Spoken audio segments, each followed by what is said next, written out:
Welcome to Geetamrit. Bhagavad Gita में जीवन के मूल प्रश्नों का उत्तर मिलता है। मैं कौन हूँ? आत्मा क्या है? आत्मा का स्वरूप कैसा है? गीतामृत में इन्हीं विषयों का वर्णन सरल शब्दों में। Gita is eternal science and researching Gita get amrit. अहम ब्रह्मास्मि, मैं आत्मा हूँ। पिछले सेशन में चर्चा की थी अध्याय 14 श्लोक 5 एवं 6। आज के चर्चा का विषय है अध्याय 14 श्लोक 7 एवं 8। अध्याय 14 गुण त्रय विभाग योग, द योग of differentiation of the three modes. श्लोक 7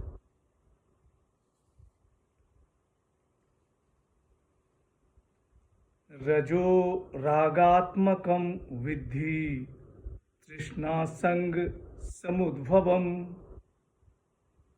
तन्निबध्नाति कौन्तेय कर्म संगेन देहिनम। श्री भगवान वाच। हे कुंती नंदन, तृष्णा और आसक्ति पैदा करने वाले रजोगुण को तुम राग स्वरूप समझो। वह कर्मों की आसक्ति से जीवात्मा को बांधता है। The blessed Lord said, O Kaunte, know thou rajas to be of the nature of passion, the source of thrust and attachment. It binds the embodied one by attachment to action. पिछले सेशन में सत्व गुण के स्वरूप इनका वर्णन था। भगवान श्री कृष्ण ने यह भी कहा कि सत्वगुण कैसे आत्मा को बांधता है। आज रजोगुण और तमोगुण पर चर्चा है। भगवान श्री कृष्ण कह रहे हैं कि हे कौन्ते, तृष्णा और आसक्ति पैदा करने वाले रजोगुण को तुम राग स्वरूप समझो।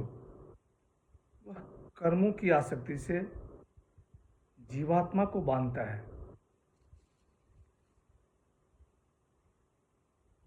रजोगुण रागात्मक है।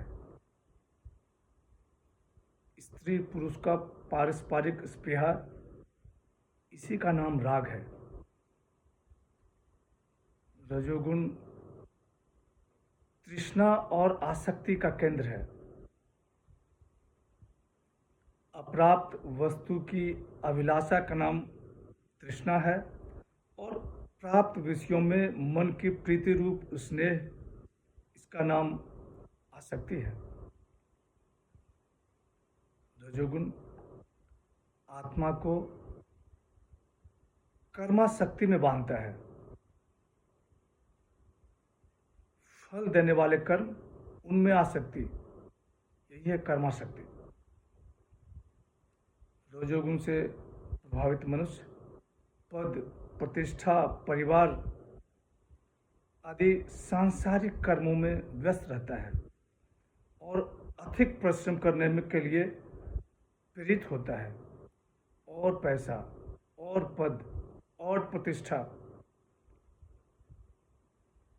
वह कर्म के अनुसार योनियों में जन्म लेता रहता है। इनसे मुक्ति का एक ही मार्ग है, निष्काम कर्म। श्लोक 8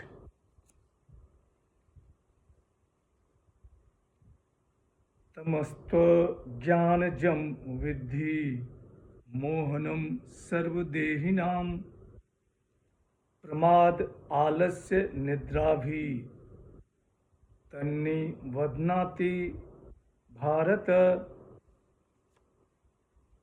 श्री भगवान वाच। हे भारत, संपूर्ण देहधारियों को मोहित करने वाले तमोगुण को तुम अज्ञान से उत्पन्न हुआ समझो। वह प्रमाद, आलस्य और निद्रा के द्वारा देहधारियों को बांधता है। The blessed Lord said, O Bharat, tamas is born of ignorance and deludes all embodied beings. It binds by negligence, indolence, and sleep. भगवान श्री कृष्ण कह रहे हैं कि संपूर्ण देहधारियों को मोहित करने वाले तमोगुण को तुम अज्ञान से उत्पन्न होने वाला समझो। वह प्रमाद, आलस्य और निद्रा के द्वारा देहधारियों को बांधता है।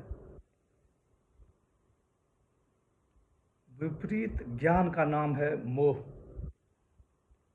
तमोगुण प्रमाद, आलस्य और निद्रा द्वारा जीव को बांधता है।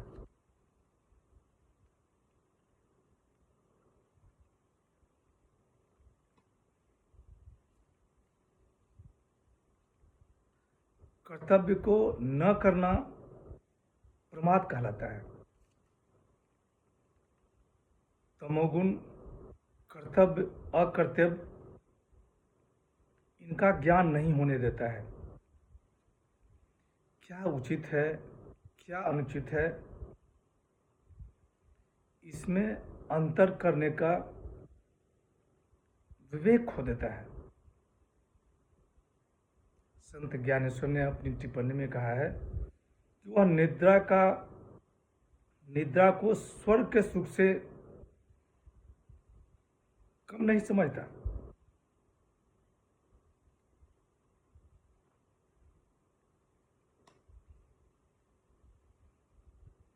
वह यही चाहता है कि उसे ब्रह्मा की तरह उम्र मिल जाए और वह पूरी उम्र सोता रहे।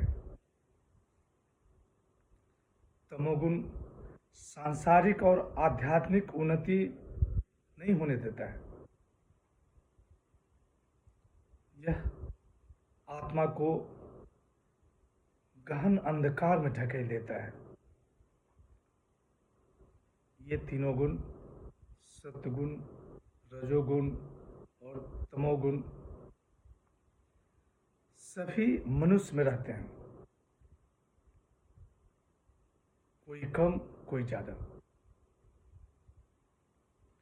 डॉक्टर राधा कृष्ण ने अपनी टिप्पणी में कहा है कि sattva is Vishnu the preserver, rajas is Brahma the creator, tamas is Shiva the destroyer. Sattva contributes to the stability of the universe, Rajas to its creative movement, and Tamas represents decay and die. ये तीनों गुण क्या करते हैं, इसके बारे में आगे के श्लोक में बताया गया है। आज की चर्चा यहीं समाप्त करते हैं। यदा यदा हि धर्मस्य ग्लानिर्भवति भारत, अभ्युत्थानम् अधर्मस्य तदात्मानं सृजाम्यहम्। हरे कृष्ण।